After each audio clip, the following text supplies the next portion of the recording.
Bonjour professeur Stipulante et merci beaucoup de nous consacrer quelques minutes pour cette première demi-journée du certificat en simulation en santé. Je me permets de vous interroger aujourd'hui parce que vous êtes infirmier de formation, vous êtes maintenant responsable du master en sciences infirmières pour la faculté de médecine de Liège et je voulais vous demander, à travers votre expérience personnelle, quels sont les apports de la simulation que vous allez développer dans le master en sciences infirmières. Alors tout d'abord, merci pour votre invitation.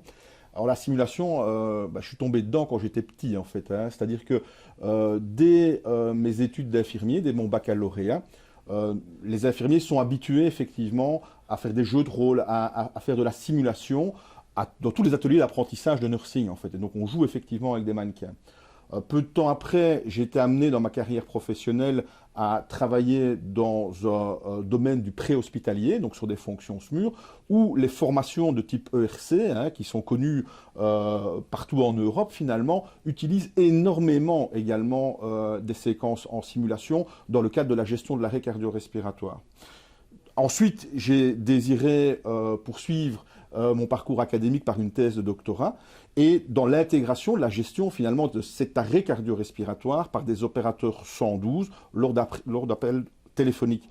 Et donc directement, nous avons développé des protocoles et nous avons voulu également apprendre ces protocoles aux opérateurs au travers la simulation. Donc la simulation, finalement, j'y ai été confronté pratiquement dans toutes mes étapes de ma carrière professionnelle et je suis heureux aujourd'hui de pouvoir partager quelque peu ces échanges par rapport à la simulation avec vous. Alors, particulièrement par rapport à la pratique avancée en sciences infirmières, nous avons désiré mettre en avant effectivement cette technique d'apprentissage pour les futurs soignants en pratique avancée de demain par différentes méthodes. Alors la première, effectivement, c'est les techniques classiques, procédurales, comme par exemple pour les infirmiers qui désireront avoir une orientation professionnelle en hématologie et la ponction lombaire. Et donc, on va l'enseigner avec des techniques procédurales en simulation. Évidemment, ces infirmiers, demain, vont gérer également des équipes, vont gérer du multidisciplinaire et donc devront être amenés à travailler en équipe. Et donc, nous réalisons dans les séquences de simulation une particularité qui sont les jeux de rôle. Et donc, nous mettons également ces techniques en place pour que les étudiants d'aujourd'hui, mais qui seront les professionnels de santé en pratique avancée de demain, puissent collaborer directement au niveau multidisciplinaire. Un autre exemple est, et on y est déjà confronté en tant qu'infirmier classique, je vais dire, est l'anamnèse, mais c'est généralement une analyse infirmière.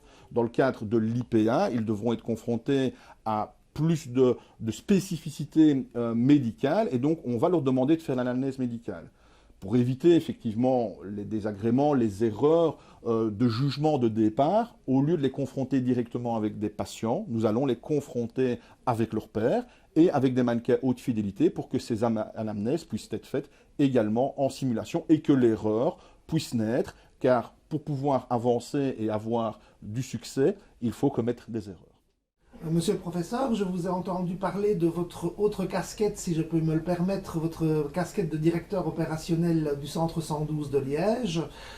J'ai tout de suite envie de vous poser la question, à travers la simulation, puisque vous en avez parlé, que vous avez introduite pour les opérateurs 112, quel est finalement le spectre ou le domaine spécifique que vous avez essayé d'obtenir pour les opérateurs 112? Tout d'abord, nous avons effectivement développé un pôle de recherche, mais avant de vous parler du pôle de recherche, je pense qu'il est important de parler du pôle opérationnel effectivement relatif au 112.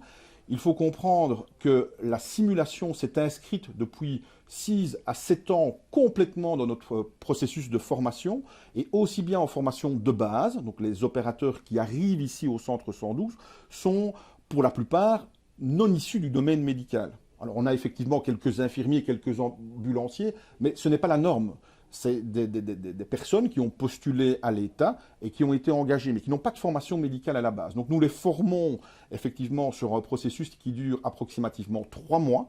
Et dans ces 3 mois, la plupart des cours, des modules, sont dispensés en simulation. Alors ça peut être de la prise d'appel, donc encore une fois, des jeux de rôle, de prise d'appel téléphonique en gérant l'urgence qu'il y a derrière cet appel téléphoniques, mais également au travers de conseils à l'appelant. Et donc, l'opérateur 1 va donner des conseils à l'appelant. Dans une autre pièce, l'opérateur 2 jouera le rôle de l'appelant et un mannequin jouera le rôle de la victime. L'ensemble des séquences étant filmées, nous reprenons les séquences en salle de débriefing et cela nous permet de réaliser directement ce qui se passera sur le terrain.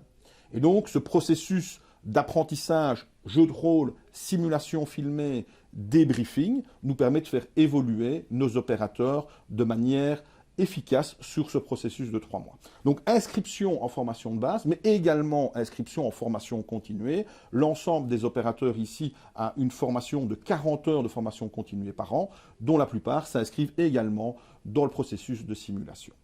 Axe opérationnel, axe de recherche.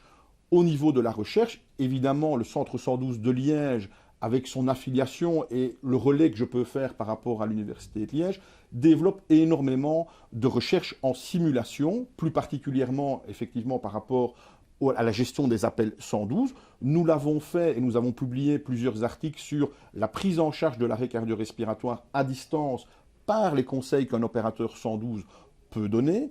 Nous l'avons fait également par rapport à la mise en place d'un garrot pour l'arrêt et le stop hémorragique à distance également. Mais avant de pouvoir développer un protocole opérationnel, il y a lieu de pouvoir le tester, de l'approuver, mais de le faire de manière scientifique. Et donc nous avons mis effectivement la simulation au centre de nos recherches ici au Centre 112.